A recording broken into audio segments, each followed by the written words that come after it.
Gaslighting is not merely manipulation. It is the theft of reality, a quiet war, a psychological inversion, a strategy of the deeply insecure, one that slowly convinces you that your eyes don't see, your ears don't hear, your mind doesn't remember. And perhaps the most disturbing truth is this: the manipulator often believes their own story. They cast themselves as the victim, the misunderstood hero, and you, the villain in their narrative. Tonight, we explore how this happens, why people fall for it, and how you reclaim the most sacred thing you own, your perception. Every manipulator begins with a wound, a deep one. Not all wounds make you virtuous. Some turn you dangerous. Because if you refuse to confront your flaws, you must rewrite reality to justify them. This is the birthplace of the victim manipulator, a person who says, "I didn't hurt you, you imagined it. I didn't betray you, you're too sensitive. If you react, you're the abuser." Gaslighting becomes an ego survival mechanism, a psychological shield against the unbearable truth that they are responsible for something they cannot face. The tragedy is this: the manipulator isn't just lying to you. They are lying to themselves with religious devotion.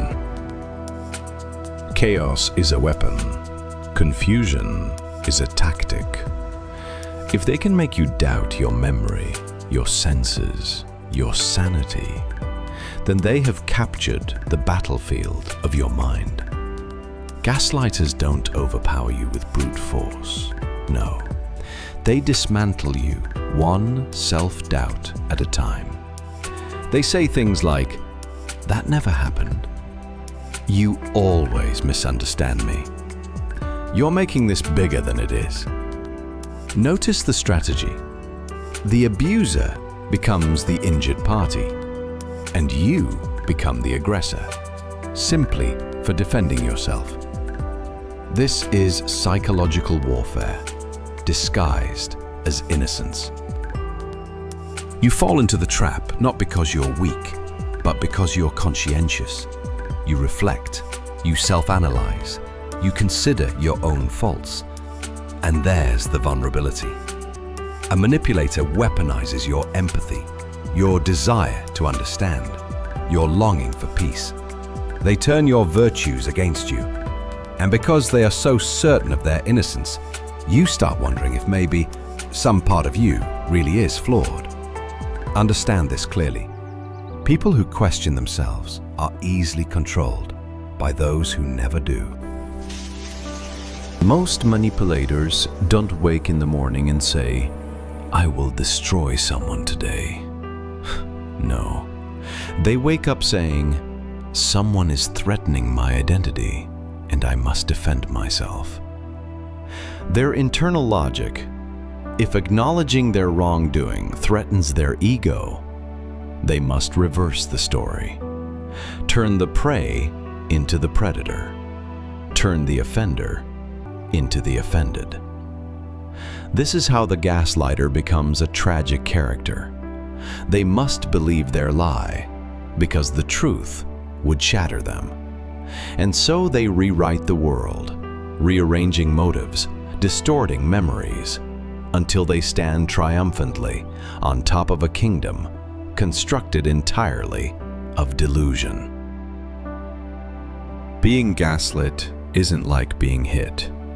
It's like being dissolved, a slow erosion of the internal compass. You start thinking, what if I'm overreacting? Maybe I misunderstood. Maybe I am the problem. Your voice becomes quieter. your boundaries become thinner, and your emotional world becomes foggy. The greatest casualty is your trust, not in them, but in yourself. And once you lose that, you become dependent on the manipulator to tell you what reality is. That is the ultimate victory of the gaslighter. Truth is resilient. It has a way of resurfacing even after long burial. Awakening begins with a simple, terrifying realization. I'm not crazy. I'm being manipulated. This thought often appears like a spark in the darkness, small, fragile, but enough. From there, clarity returns, memory strengthens, boundaries awaken. You begin to reclaim your internal authority. The gaslighter feels this shift. They sense the spell breaking, and they panic, because their power depends on your confusion. Understand this.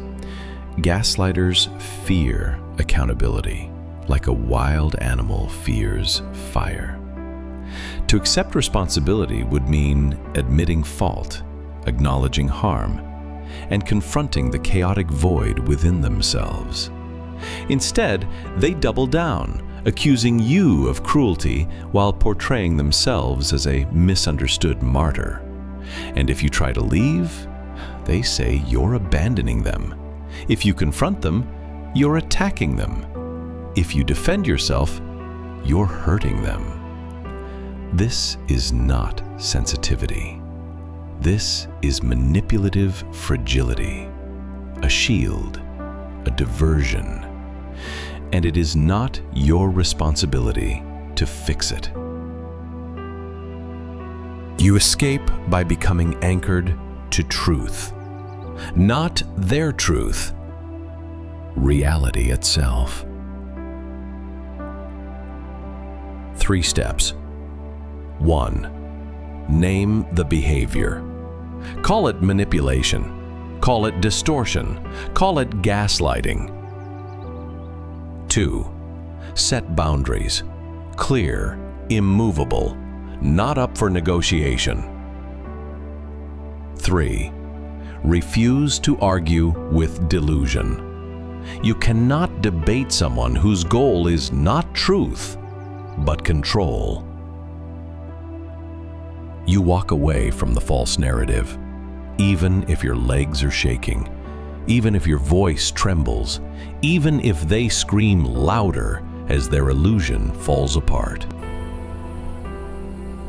When you leave, you challenge the very foundation of their identity. They may rage, they may cry, they may beg, they may smear your name. All of this is predictable.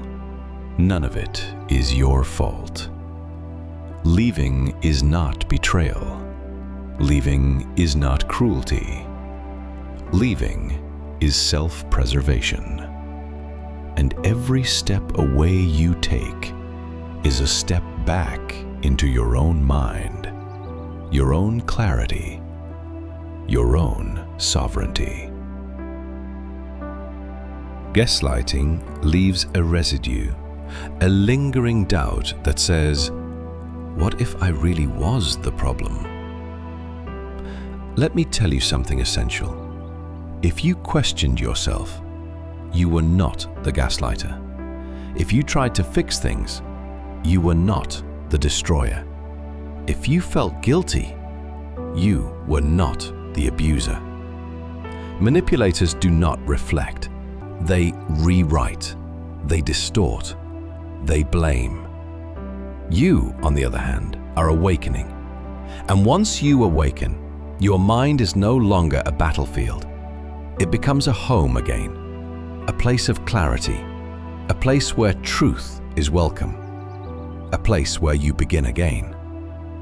You are not the villain. You are the one who finally saw the truth.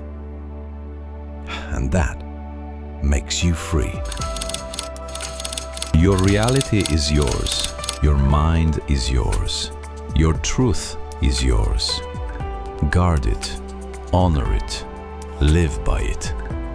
Gaslighters may try to rewrite your story, but only you have the authority to narrate it. And now, you begin again. Your support means a lot. Please like and subscribe. Thank you.